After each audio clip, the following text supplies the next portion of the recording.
Hello students, आज हम करेंगे क्लास 12 बिजनेस स्टडी का हमारा नेक्स्ट चैप्टर 6.3 जो कि है चयन यानी कि सिलेक्शन। हमने देखे नियुक्तिकरण पढ़ा, उसके बाद नियुक्तिकरण में फर्स्ट पॉइंट हमने भर्ती पढ़ के आए हैं। ठीक है, रिक्रूटमेंट हमने भर्ती पढ़ के आए हैं। भर्ती के बाद नेक्स्ट पॉइंट आता है हमारा चयन का, सिलेक्शन का। तो आज का हमारा पॉइंट है चयन। देखिए चयन क्या है? चुनना। ठीक है, भर्ती के टाइम पर एक संस्था ने क्या कोशिश की थी कि ज्यादा से ज्यादा लोग अपना एप्लीकेशन फॉर्म भेजे हमारे पास कि हाँ भाई हमें भी जॉब चाहिए, हमें भी जॉब चाहिए। भर्ती में वो सबको बुलाता है, ज्यादा से ज्यादा लोगों को।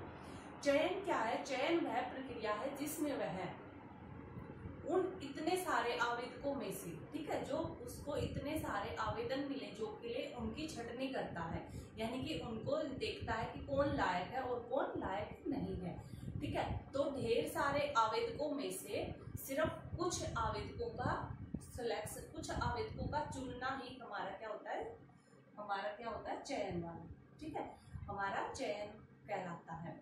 इसमें क्या होता है? चयन हमारे ना एक नकारात्मक प्रक्रिया है। ठीक है, नेगेटिव प्रोसेस है, क्योंकि इसमें हम क्या करते हैं? छोड़ते जाते हैं। और भर्ती हमारी सकारात्मक थी, हाँ भाई जो भी है आपको भरना, आप भी आ जाइए, आप भी आ जाइए, आप भी, हम सबको बुला लेते हैं। लेकिन चयन में हम देखते हैं कि कितने व्यक्तियों ने फॉर्म भेजे हैं और उन फॉर्म में से कितने व्यक्तियों के फॉर्म ऐसे हैं जो हमारे जॉब के अकॉर्डिंग है। ठीक है, कुछ फॉर्म वहीं पर रद्द कर दिए जाते हैं, कुछ आगे भेजे जाते हैं, फिर उनके बाद उनका टेस्ट लिया जाता है, कुछ वहां पर निकल जाते हैं। तो ऐसे करके हर स्टेप पे उनको जो है कम कम कम किया जाता है। तो यह हमारे क्या हो गया कि नकारात्मक प्रोसेस है। इसमें हम सिर्फ उन्हीं योग्य उम्मीदवारों को चुनते हैं जो हमारे अकॉर्डिंग, हमारी जॉब के अकॉर्डिंग सही होते हैं। ठीक है, तो ये हमारा चयन का अर्थ। उसके बाद आता है चयन की परिभाषा। देखिए डेली ऑर्डर ने क्या परिभाषा दी है चयन की, कि चयन वह प्रक्रिया है जिसमें नौकरी के आवेदकों को, ठीक है, नौकरी के लिए जिन व्यक्तियों ने आवेदन किए हैं या नौकरी के लिए जिन्होंने प्रार्थना पत्र भेजे हैं, यानी कि आवेदकों को या प्रार्थियों को, ठीक है, आवेदकों या प्रार्थियों को हम दो भागों में बांट देते हैं। किन दो भागों में? एक वो जिन्हें नौकरी दी जानी है और वे दूसरे वे, ठीक है, जिन्हें नौकरी नहीं दी जानी। ठीक है, तो दो भागों में बांट दिया हमने चुनाव के टाइम पर। एक वह जिन्हें हम रखेंगे नौकरी पे और दूसरे वह जिनको नहीं रखेंगे। लेकिन भर्ती में ये सारे इकट्ठे थे, भर्ती में ये सारे फॉर्म इकट्ठे आए थे। चुनाव के टाइम पर हमने इन फॉर्म को दो भागों में बांट दिया कि इनको हम रख लेंगे, इनको नहीं रखेंगे। ठीक है, उसके बाद है नेक्स्ट, क्योंकि हमें पता है, देखिए सिलेक्शन में आप ये पॉइंट तो आप नॉर्मली समझ जाओगे कि दुनिया जो है किसी भी टेस्ट, किसी भी एग्जाम का टेस्ट दुनिया देती है, बहुत सारे लोग देते हैं, लेकिन उन बहुत सारों की सभी की तो जॉब नहीं लगती। उन बहुत सारों में से सिर्फ कुछ ही व्यक्ति उस जॉब के लिए चुने जाते हैं, तो वही हमारा सिलेक्शन कहलाता है। और उस सिलेक्शन तक एक लंबी प्रोसेस होती है, फॉर्म भरने से लेकर सिलेक्शन तक एक लंबी प्रोसेस होती है। ढेर सारे टेस्ट होते हैं, इंटरव्यू होता है, बहुत सारे आगे मतलब स्टेप होते हैं, तब जाके सिलेक्शन आता है। नेक्स्ट है हमारा चरण। देखिए यहाँ पर हम पढ़ेंगे कि आखिर क्या क्या चरण होते हैं, क्या प्रोसेस होती है चयन करने की। तो चयन की एक पूरी प्रोसेस होती है। सबसे पहला भाग आता है उसमें प्राथमिक जांच। इसमें क्या होता है? हम प्राथमिक जांच कराते हैं, यानी कि जिन्होंने आवेदन पत्र भेजे हैं हम उनको बुला के देखते हैं कि क्या वो व्यक्ति हमारे जॉब के लायक है या नहीं है, उनमें वो क्वालिफिकेशन है या नहीं है जो हम चाहते हैं वो। या फिर कई बार ये भी हो सकता है कि अगले बंदे की, जिन्होंने आवेदन किया है, जो हमारे यहाँ जॉब करना चाहते, हो सकता है उनकी कुछ कंडीशंस हो, उनकी भी शर्तें हो सकती हैं कि भाई हमें मिनिमम इतनी सैलरी मिलेगी तो ही हम काम करेंगे, हमें इतना यहाँ पर जो है इतने ही घंटे हम काम करेंगे, तो उनकी भी कुछ शर्तें हो सकती हैं। तो हम सबसे पहले हमारा प्राथमिक इंटरव्यू लेंगे, जिसमें हम क्या करेंगे, उनको बुला के देखा जाएगा कि किस व्यक्ति की कंडीशन, किस व्यक्ति की शर्तों को हम पूरा कर सकते हैं और किसकी शर्तों को नहीं कर सकते। जिस व्यक्ति की शर्त हमें लगती है कि हाँ हम इसको पूरा कर लेंगे, तो उसको हम रख लेते हैं। ठीक है, उसको आगे के प्रोसेस में भेज देते हैं कि उसके आगे टेस्ट वेस्ट लेंगे, अगर हो गया सिलेक्शन तो ठीक है। अगर किसी व्यक्ति की कंडीशन स्टार्टिंग में ही हमें पसंद नहीं आती, भाई वो एक बंदा कह रहा है कि मेरे को तो मंथली जो है 80,000 सैलरी चाहिए, हम नहीं दे पाते तो उसको वहीं बोल देंगे कि भाई सॉरी, हम आपको ये जॉब नहीं दे पाएंगे, ताकि उसको हम आगे की और प्रोसेस में लेके ही ना जाएं, उसकी वहीं पे हमने छटनी कर दी। ठीक है, तो सबसे पहले हम प्राथमिक जांच करते हैं, जिसमें देखा जाता है कि हम जो इतने सारे आवेदक मिले हैं उनमें से कौन हमारे लायक है, हमारी जॉब के अकॉर्डिंग है, और कौन सा आवेदन पत्र या कौन सा फॉर्म हमारे लायक नहीं है। ठीक है, तो उनके बाद हम प्राथमिक साक्षात्कार के लिए, उनकी फर्स्ट इंटरव्यू के लिए उन्हें बुलाते हैं, उनसे पूछते हैं, उनकी क्वालिफिकेशन पूछते हैं, उनके बारे में पूछते हैं, अगर उनकी कोई कंडीशंस है तो उसके बारे में पूछते हैं। उसके बाद है रिक्त आवेदन पत्र भरना। उसके बाद देखिए यहाँ पर हमने मान लीजिए 100 व्यक्तियों को बुलाया था, यहाँ पर 20 लोगों की कंडीशन हमें पसंद नहीं आई या फिर उनकी क्वालिफिकेशन हमें अच्छी नहीं लगी, तो 80 व्यक्ति ही हमने सिलेक्ट की। उन 80 व्यक्तियों को हम एक आवेदन पत्र दे देंगे, एक एप्लीकेशन फॉर्म दे देंगे जो उन्हें भरना होगा। इसमें क्या होता है, इसमें मेनली हर एक फर्म का, हर एक संस्था का ये अलग होता है, हर एक संस्था अपने अकॉर्डिंग इसका प्रिंट करवा लेती है और हर एक जॉब के लिए ये अलग होता है। अब देखिए एक जो है एक श्रमिक के लिए आवेदन पत्र अलग तरह का होगा, उससे हम ये तो नहीं पूछ सकते ना कि आपको कंप्यूटर आता है या नहीं, क्योंकि वह तो एक श्रमिक है, एक लेबर है, उसको तो फिजिकल काम करना है। तो हर एक नौकरी के अनुसार और हर एक संस्था के अनुसार यह आवेदन पत्र अलग अलग हो सकता है। एक ऑपरेटर की अगर हम जॉब ले रहे हैं तो उसके लिए अलग एप्लीकेशन फॉर्म होगा, क्योंकि उसमें हम अलग बातें पूछेंगे, और एक क्लर्क के लिए अलग बातें पूछेंगे। तो यह जो है आवेदन पत्र पोस्ट के अनुसार अलग अलग होता है। इस आवेदन पत्र में हम ज्यादा से ज्यादा उनसे इंफॉर्मेशन लेंगे। ज्यादा से ज्यादा का मतलब है उनके बारे में ज्यादा से ज्यादा जानने की कोशिश करेंगे कि नाम क्या है, जगह कौन सी है, क्या क्या उन्होंने क्वालिफिकेशन है उनकी, कितना क्या कुछ पढ़े लिखे हैं, ठीक है, उनको कितना एक्सपीरियंस है किसी काम का, वो क्यों ये जॉब करना चाहते हैं, उनकी एक्सपेक्टेड सैलरी कितनी है, इनके उनके बारे में हम सब कुछ जानना चाहेंगे, ताकि हमें ज्यादा से ज्यादा उनके बारे में पता चले। ठीक है, तो आवेदन पत्र में हम ज्यादा से ज्यादा बातें जानना चाहेंगे, लेकिन ये नहीं है कि हम पूरा लेंथी आवेदन पत्र, ये आवेदन पत्र शॉर्ट में होगा, यानी कि सवालों के जो जवाब होंगे वो छोटी पॉइंटों में होंगे, जैसे हाँ या ना में, या फिर सिंगल एक अमाउंट में कि भाई आपका क्या एक्सपेक्टेड सैलरी क्या है। तो सिर्फ सिंगल एक अमाउंट की अराउंड 20,000 अराउंड 50,000 की हम एक छोटे से हमने वाक्य में अपना जवाब दे दिया। ठीक है, उसके बाद है देखिए हमने आवेदन पत्र फिल करवा लिया उनसे, अब हम उन आवेदन पत्रों को जांच कर लेंगे। ठीक है, और उसके बाद जिन इन 80 में से हमें जिनका आवेदन पत्र भरा हुआ सही लगा, हमारे अकॉर्डिंग लगा, उनको हम और आगे इंटरव्यू की और आगे प्रोसेस में भेज देंगे।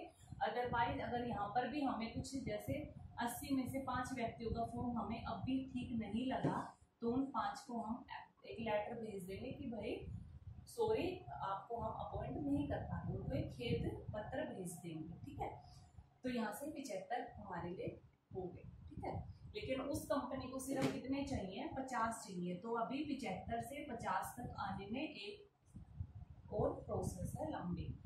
तो इन 75 के बाद अब हमारा आएगा चयन परीक्षा। ठीक है, टेस्ट। चयन परीक्षाओं में क्या होगा कि इनके द्वारा, ये वह परीक्षाएं होंगी जिनके द्वारा हम उन प्रार्थियों की, तो अब है हमारी चयन परीक्षा। चयन परीक्षाओं में हम क्या देखते हैं, हम उसमें क्या देखते हैं, उनकी योग्यता व निपुणता का माप करते हैं आवेदकों की, जिन व्यक्तियों ने आवेदन भेजे हैं, ठीक है, काम करने के लिए, पोस्ट जॉब लेने के लिए, हम ये देखेंगे कि वह क्या हमारे यहाँ पर काम करने के निपुण है भी या नहीं, क्या उनमें वो योग्यता है भी या नहीं जो हमें चाहिए। ठीक है, उनमें कितनी योग्यता है काम को सीखने की, क्या वो हमारे काम को सीख पाएंगे या नहीं सीख पाएंगे, यानी कि मेनली हम उनके बारे में ये जानना चाहेंगे कि वह कितनी अच्छी प्रकार से काम को समझ पाते हैं, कितनी जल्दी समझ पाते हैं और उस काम को कितनी अच्छे से कर पाएंगे। ठीक है, उनकी समझने की क्षमता कैसी है, उनकी याद रखने की क्षमता कैसी है, इनकी उनका हर तरह से हम एक टेस्ट लेना चाहेंगे, उनके हर पॉइंट को देखना चाहेंगे कि उनमें क्या कितनी कैपेबिलिटी है। तो इसके लिए हम अलग अलग जो है टेस्ट, अलग अलग उनकी जो है प्रतियोगिताएं कराएंगे, अलग अलग उनकी परीक्षाएं लेंगे। जैसे परीक्षाएं कई तरह की हो सकती हैं। फर्स्ट है दक्षता परीक्षा। दक्षता परीक्षा इनकी वो कितने निपुण है अपने काम करने में, ठीक है, वो अपने काम में दक्ष है या नहीं है, उनमें वो गुण है या नहीं है, अपने काम उनको आता है या नहीं है, हम उनकी निपुणता को देखेंगे, ठीक है, हम उनकी क्या देखेंगे, निपुणता को देखेंगे कि वो अपने काम में कितने निपुण हैं। तो इसके लिए भी उनकी उनकी निपुणता को, काम में उनकी जो है चातुर्यता को या उनके काम में क्षमता को, उनकी अच्छी प्रकार से काम करने में वो कितने योग्य हैं, इन सब पॉइंटों को देखने के लिए हम दक्षता परीक्षाएं लेंगे, जो कि आगे कई भागों में यानी कि हम उनकी कई तरह से दक्षता परीक्षाएं ले सकते हैं कि वो काम में कितने निपुण हैं, वो अपने काम में 100% उनको अपने काम में वो निपुण है या नहीं है। तो इसके लिए उनकी यही चीज, यही योग्यता जांचने के लिए हम कई तरह की परीक्षाएं लेंगे। जैसे फर्स्ट है विशिष्टता परीक्षा। विशिष्टता परीक्षा में क्या है, देखिए विशिष्टता यानी कि जिस स्पेशल काम के लिए हम उनको रख रहे हैं, ठीक है, हम स्पेशल एक काम के लिए उनको रख रहे हैं, जैसे कंप्यूटर ऑपरेटर को हम सिर्फ कंप्यूटर ऑपरेटर के लिए रख रहे हैं, तो वह उस कार्य में विशिष्ट है या नहीं है, उसको उस चीज की नॉलेज है या नहीं है, वह अपने कार्य में 100% निपुण है या नहीं है, इसके लिए हम उसकी एक विशिष्टता परीक्षा लेंगे। यानी कि इसमें ये देखेंगे कि उनको अपने काम से जुड़ी हुई बातों का सबका पता है या नहीं पता है, ठीक है। इसके लिए इस विशिष्टता परीक्षा को भी हम दो भागों में बांट सकते हैं, जैसे सैद्धांतिक परीक्षा और व्यवहारिक परीक्षा। सैद्धांतिक परीक्षा में हम सिर्फ ना क्वेश्चन पूछ के पता लगाने की कोशिश करते हैं, जैसे कंप्यूटर ऑपरेटर से हमने क्वेश्चन पूछ के पता लगाने की कोशिश करते हैं कि भाई आपको कंप्यूटर आता है या नहीं, कंप्यूटर की डेफिनेशन बताइए, कैसे ऑपरेट होता है, क्या क्या इसमें इक्विपमेंट्स, मतलब उससे सिर्फ क्वेश्चन वर्बली क्वेश्चन पूछ के हम उसका नॉलेज का पता लगाने की कोशिश करते हैं, ठीक है। तो ये तो हो गया उसकी ज्ञान, उसका माइंड, ठीक है, उसका माइंड को जांच लिया कि इसको कितनी याद है, अपने कंप्यूटर के बारे में इसको कितनी नॉलेज है। नेक्स्ट हो गया व्यवहारिक परीक्षाएं।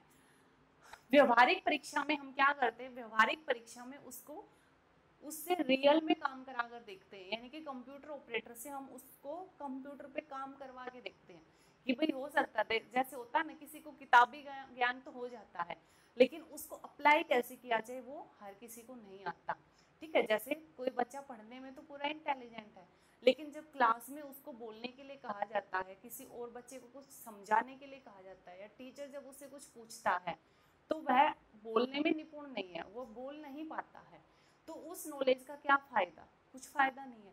तो इसीलिए ये देखा जाता है कि चलो हमने नॉलेज का तो पूछ लिया, हो सकता है किताबों का तो इसने सब कुछ याद कर रखा हो, लेकिन एक्चुअल में उसको वो चीज अप्लाई करनी आती है या नहीं, इसके लिए हम उसकी व्यवहारिक परीक्षा लेंगे।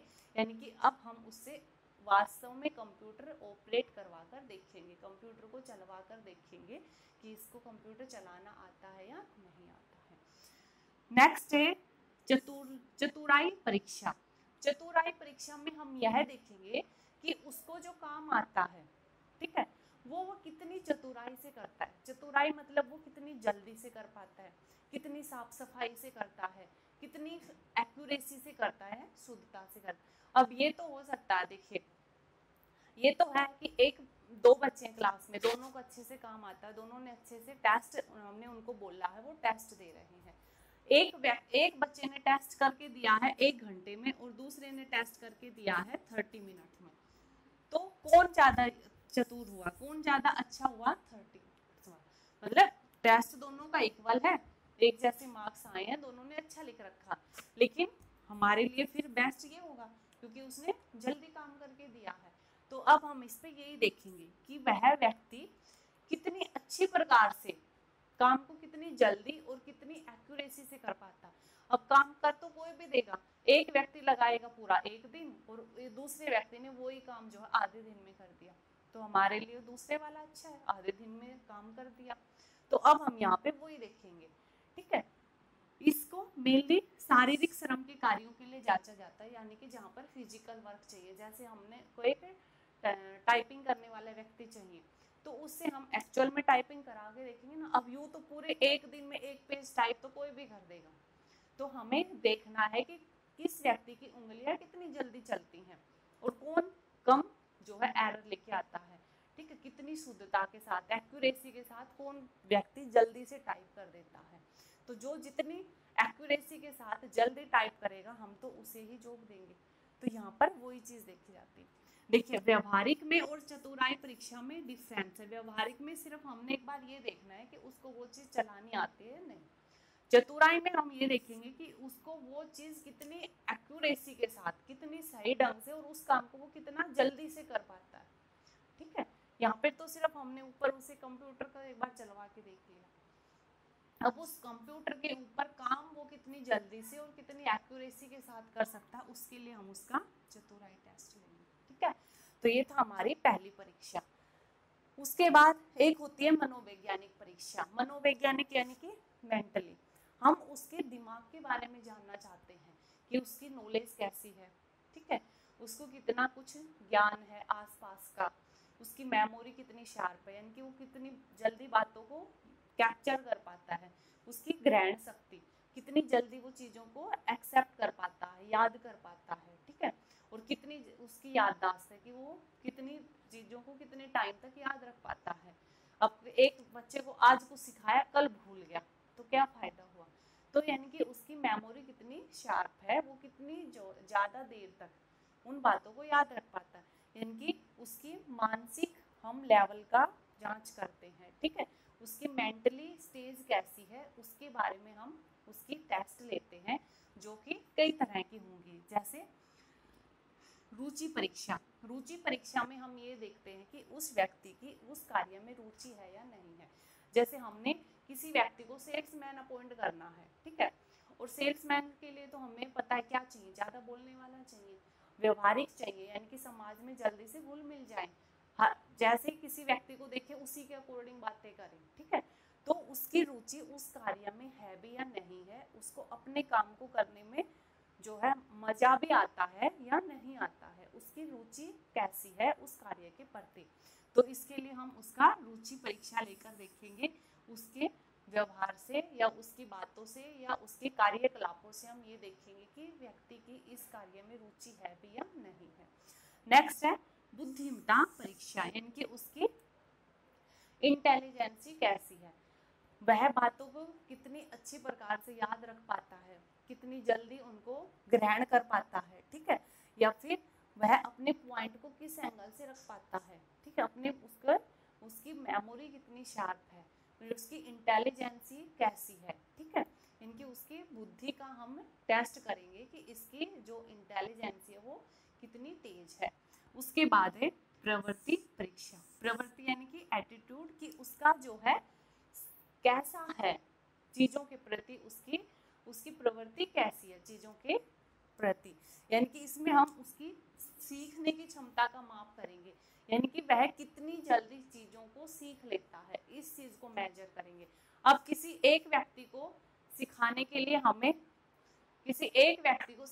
लिए हमें मान लीजिए 1 दिन लगता है, और जबकि एक दूसरे व्यक्ति को हम आधा दिन में ही वो चीज सिखा देते हैं, यानी कि वो जल्दी से सीख लेता है चीजों को। तो यही देखेंगे कि व्यक्ति कितनी जल्दी से चीजों को सीख पाता है, ठीक है, कितनी जल्दी वह उन्हें सीख लेता है। उसके बाद है व्यक्तित्व परीक्षण। व्यक्तित्व परीक्षण यानी कि व्यक्ति की पर्सनैलिटी कैसी है, ठीक है, किस तरह से वह बात करता है, उसके हाव भाव कैसे हैं, वह घुल मिलने का नेचर का है या नहीं है, इनकी व्यक्ति के बारे में ध्यान रखते हैं। जैसे कई व्यक्ति होते हैं ना, ईगो टाइप होते हैं, या जल्दी से अक्षर सॉरी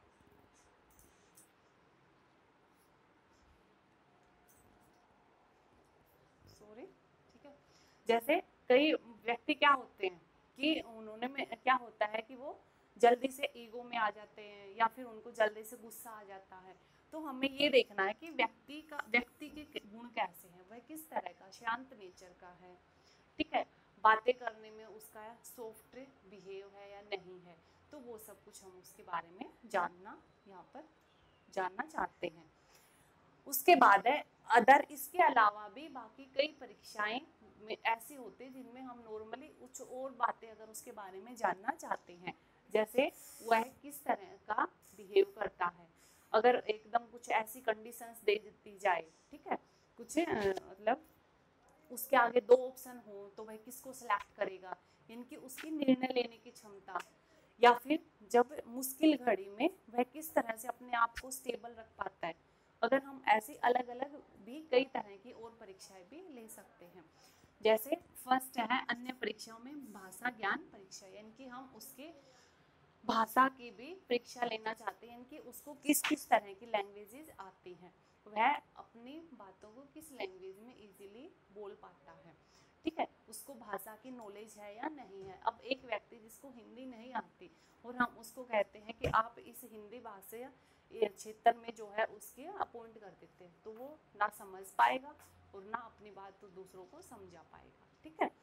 उसके बाद है सामान्य ज्ञान परीक्षा, यानी कि उसको सामान्य ज्ञान की उसकी कैसे जो है, ठीक है, उसका सामान्य ज्ञान कैसा है, यानी कि आसपास के वातावरण के बारे में, लोगों से बातें करने के उसका कैसा नेचर है, ठीक है, उसकी सामान्य जो नॉलेज होती है कि भाई एक आदमी से किस तरह से बात की जाए, ठीक है, मुश्किल घड़ी में किस तरह से अपने आप को स्टेबल रखा जाए। जब आपके पास कुछ ऐसे ग्राहक आ जाते हैं, जैसे एक सेल्समैन को तो कई ग्राहकों के सामना करना पड़ता है, ठीक है, तो अगर आपके पास कोई गुस्से वाला ग्राहक आ जाता है तो आप उसको कैसे शांत रखोगे, आप उसको कैसे सामान बेचोगे। या फिर एक ऐसा आ जाता है जो होता है ना क्यूरियोसिटी, यानी कि ये भी पूछ लूँ वो भी पूछ लूँ, तो आप उसके सवालों का किस तरह से जवाब दोगे। तो वो सारी उसमें कि उस व्यक्ति में क्या ये सारे गुण हैं या नहीं है, उसके लिए भी हम उसकी सामान्य ज्ञान की परीक्षाएं लेते हैं, ठीक है। तो ये थी हमारी अलग अलग तरह की परीक्षाएं जो कि हम उस आवेदकों की लेते हैं, ठीक है। ये जरूरी नहीं है कि हर एक जॉब के लिए ये सारी परीक्षा लिए, जैसे जॉब होगी उस तरह की परीक्षा हम यहाँ से उठा लेंगे। जरूरी नहीं है कि हर जॉब के लिए पूरी इतनी प्रोसेस से गुजरना पड़े, जॉब के अकॉर्डिंग परीक्षा का चुनाव कर लिया जाता है। उसके बाद नेक्स्ट पॉइंट है रोजगार साक्षात्कार। इसमें क्या होता है कि यहाँ पर अपॉइंट होने के बाद, ठीक है, यहाँ से सिलेक्ट होने के बाद, जैसे इन परीक्षाओं में 75 व्यक्ति थे, 75 में से 60 फाइनल तक पहुंच पाए, ठीक है, 15 यहीं पर फेल हो गए इन परीक्षाओं में, 60 व्यक्ति हो गए। अब इन 60 व्यक्तियों का हम इंटरव्यू लेंगे, फाइनल इंटरव्यू। इंटरव्यू में क्या होता है, इंटरव्यू में हम देखते हैं, वो इंटरव्यू में तो उसकी पर्सनैलिटी देखी जाती है, उसका बाहरी हाव भाव, उसका व्यक्तित्व देखा जाता है कि बोलने चालने में कैसा है, ठीक है, हाव भाव उसके कैसे हैं, वह बातों को किस तरह से रखता है, उसका बोलने का नेचर कैसा है या उसका नेचर कैसा है, बोलने का तरीका कैसा है, इनकी व्यक्ति के बाहरी व्यक्तित्व का बारे में जाना जाता है। जैसे अगर एक है कोई एक व्यक्ति है जिसको लोगों से मिलना जुलना पसंद ही नहीं है, उसके हमने जब इंटरव्यू लिया हाव भाव से या उनकी बातों से पता चला कि उसको मिलने जुलने में ऐसा कुछ इंटरेस्ट नहीं है, तो वो एक सेल्समैन बन सकता है? नहीं बन सकता। जैसे एक डॉक्टर के लिए जरूरी होता है कि वह दूसरों के दुख को समझने वाला हो। अब एक व्यक्ति है जो दूसरों के दुख से उसको कोई है ही नहीं वास्ता कि दूसरे दुखी हैं तो होने दो, उसके ऊपर वो संवेदनहीन है, उसमें कोई फीलिंग नहीं है, तो क्या वह एक अच्छा डॉक्टर बन सकता? नहीं बन सकता, ठीक है। डॉक्टर बनने के लिए कि दूसरों के दर्द को वह अपना दर्द समझता है और उसके दर्द को कम करने के लिए पूरी कोशिश करे, वो एक अच्छा डॉक्टर बन पाएगा।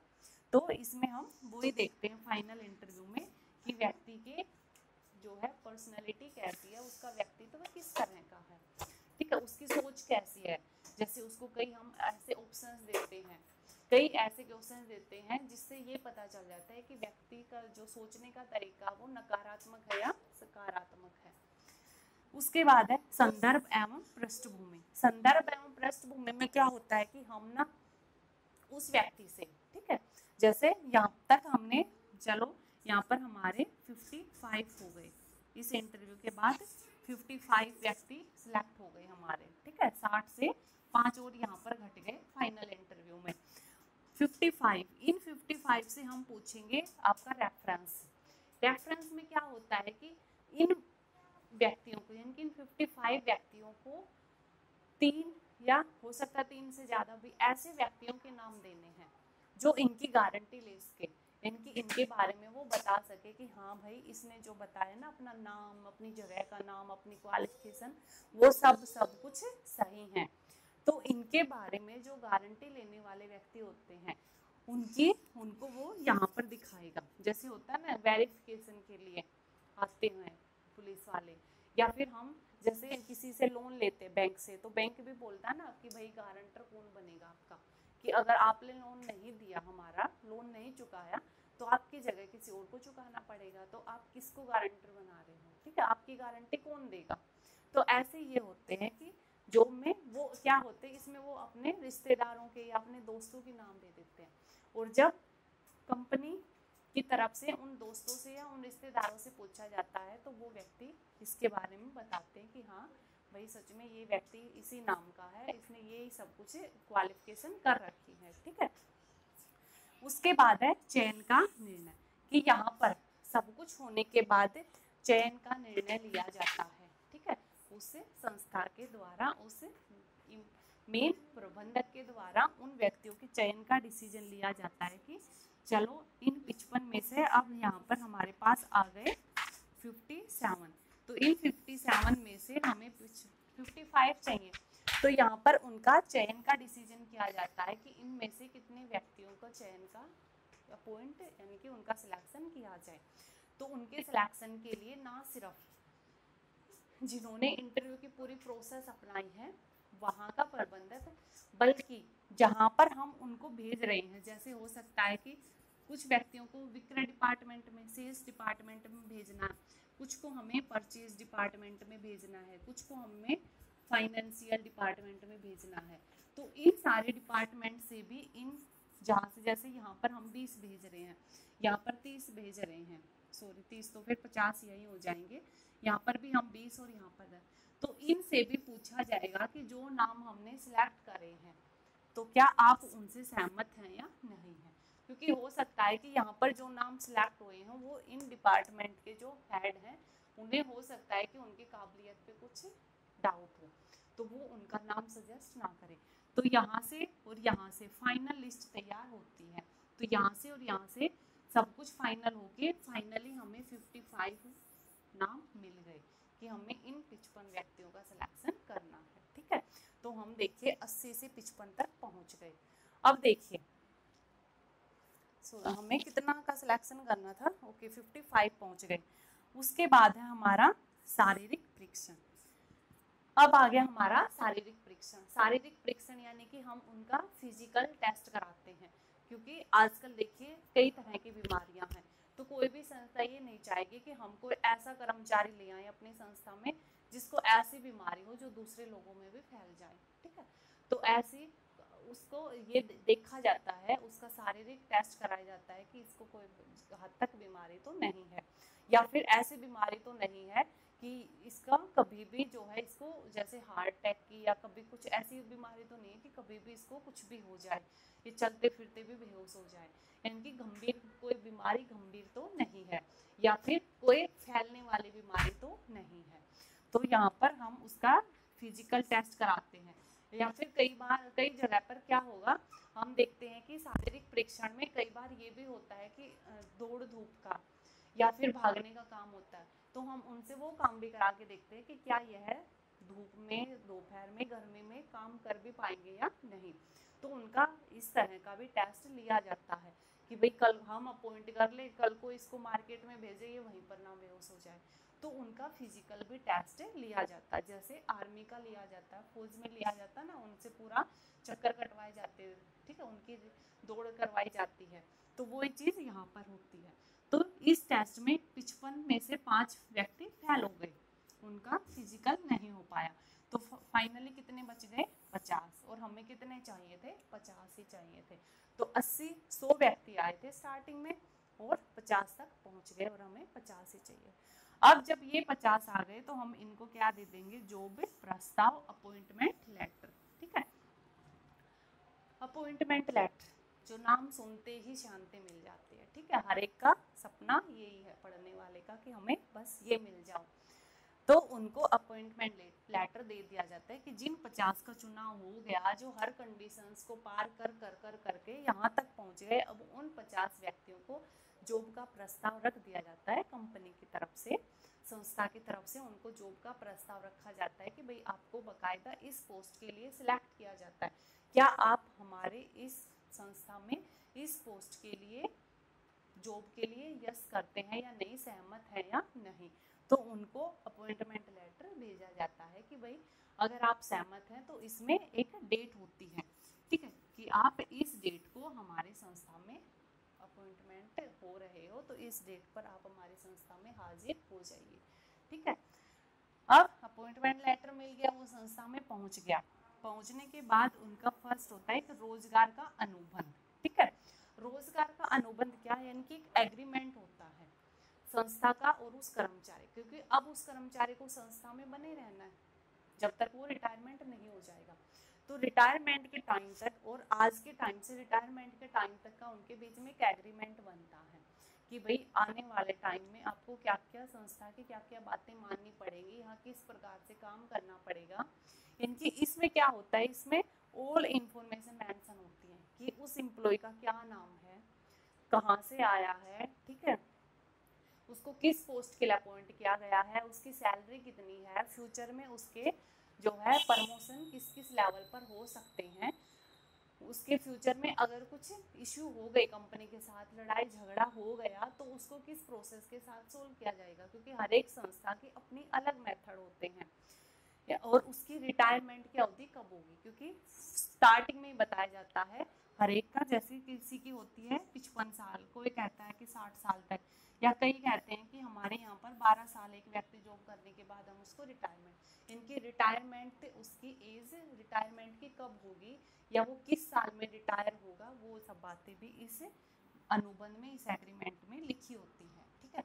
तो इस एग्रीमेंट को वो कर्मचारी साइन करता है और अपनी जॉब स्टार्ट कर देता है, ठीक है। तो ये था हमारा सिलेक्शन का टॉपिक कि किस तरह से एक व्यक्ति का जॉब के लिए सिलेक्शन होता है, ठीक है। उम्मीद आपको ये पॉइंट, ये टॉपिक समझ में आ गया होगा, ठीक है। Thank you.